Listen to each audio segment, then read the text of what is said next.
Our moderator, please. Latif. This man harasses us when he gets hold of us. Please. I believe I should now invite them. It's not easy to invite a president on a panel. Mr. President, you are the first panelist.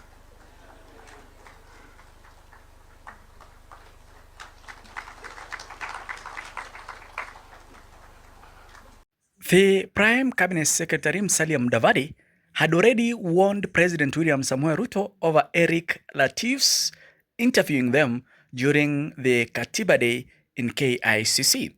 That is when Erick Latif, that is a prominent media personality who just came from Standard Media Group and joined the Nation Media Group the other day, who is doing a very excellent job, actually humiliated President William Samoei Ruto in front of his ministers, his cabinets, his people, his friends, the way he will never forget.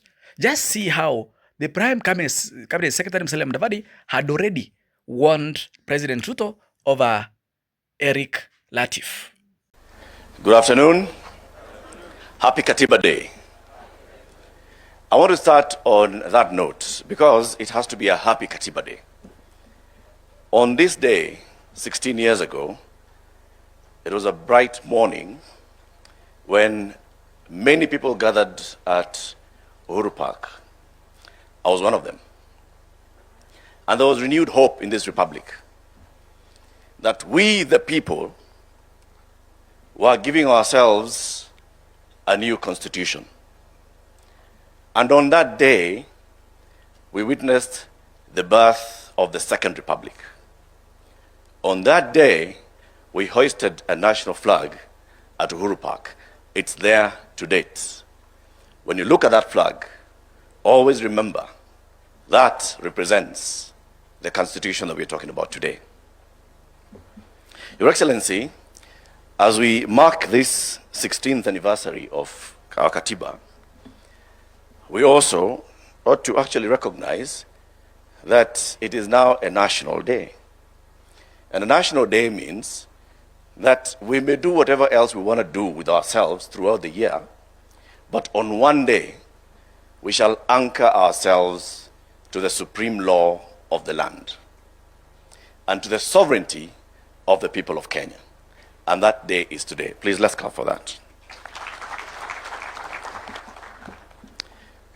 When we say we the people give ourselves a new constitution, many people may take that for granted.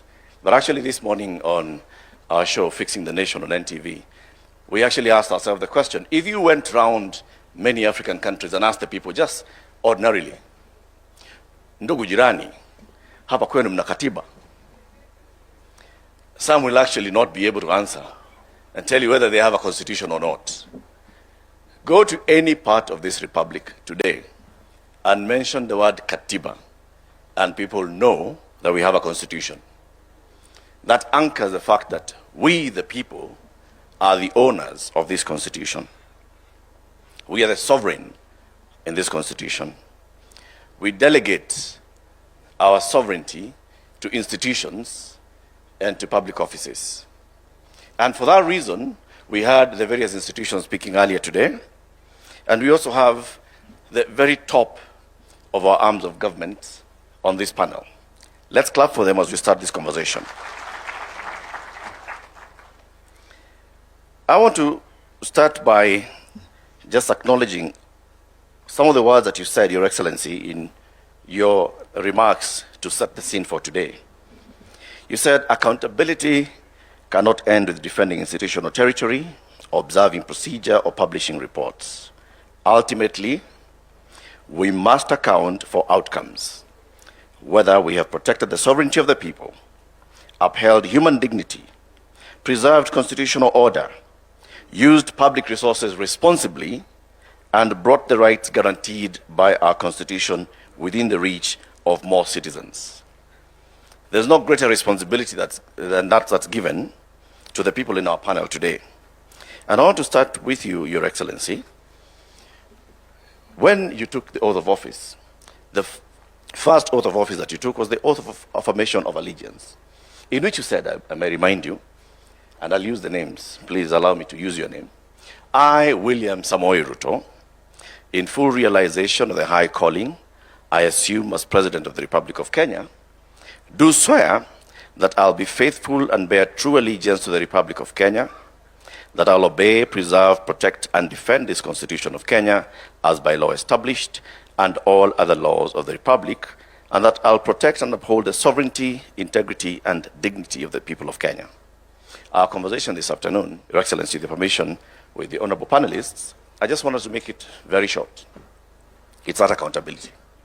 Accountability for these high offices. At the end of this, the program has you coming to make your closing remarks. So we'll not even do the closing remarks. We'll just do quick accountability for the person and the office that you hold. What have you done to uphold the Constitution? Your Excellency, you swore to obey, preserve, protect, and defend this Constitution of Kenya. Are you aware, sir, that your cabinet is unconstitutional?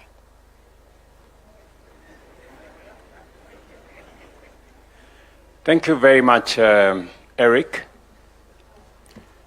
I am fully aware that the court has made a determination and given me time to realizing that that is work in progress to be able to do what I need to do.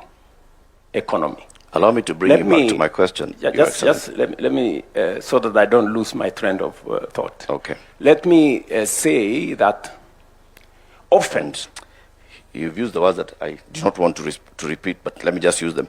Worst form of commitment, of corruption, is making commitments that you do not keep. Yes. You made a commitment in your gender charter to have a 50% representation of each gender in your cabinet. Today, your cabinet is unconstitutionally composed of the requirement not more than 2/3 of the same gender. I just want to seek, because the issue here is constitutional accountability, Your Excellency. Correct. So in that regard, because this sends a strong signal to the rest of the Republic, what is your answer to that? Why is the cabinet unconstitutional?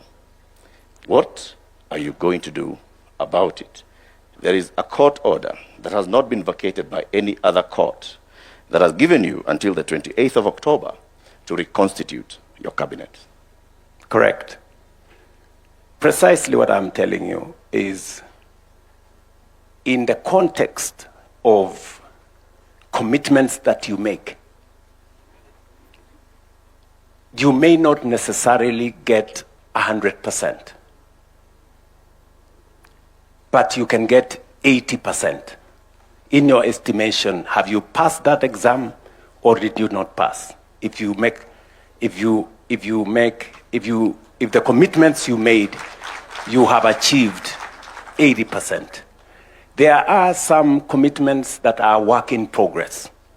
But what I was trying to point to you is that of the commitments I made to the people of Kenya, commitments on the economy, commitments on education, commitments on agriculture, commitments on housing, commitments on making sure we control our debt, commitments on making sure that we have universal health coverage, I can confidently say we are at 80%.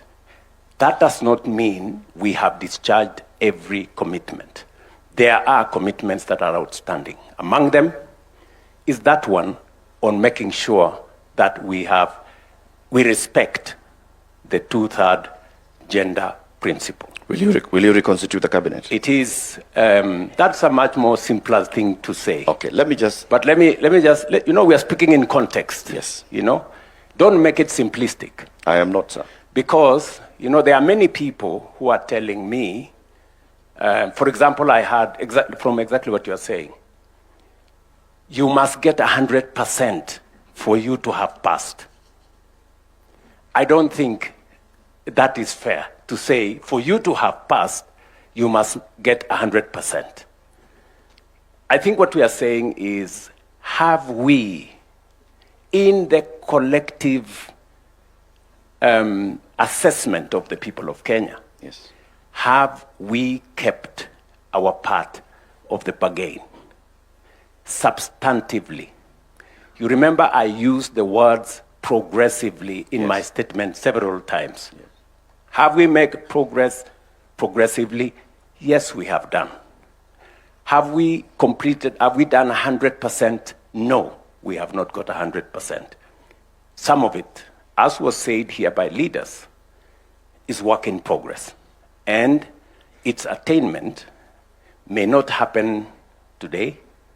Just the same way, the court has ruled that Parliament is unconstitutional because of the 2/3 gender rule. Yes. That determination was made by court, I think, almost 5 years ago, 6 years ago, to be exact. But it's work in progress, you know. I did make proposals myself to Parliament on how we could attain the 2/3 gender rule. It is still work in progress in Parliament. And I think progressively, without being too aggressive against ourselves, that is work in progress. Thank you. Thank you, Your Excellency.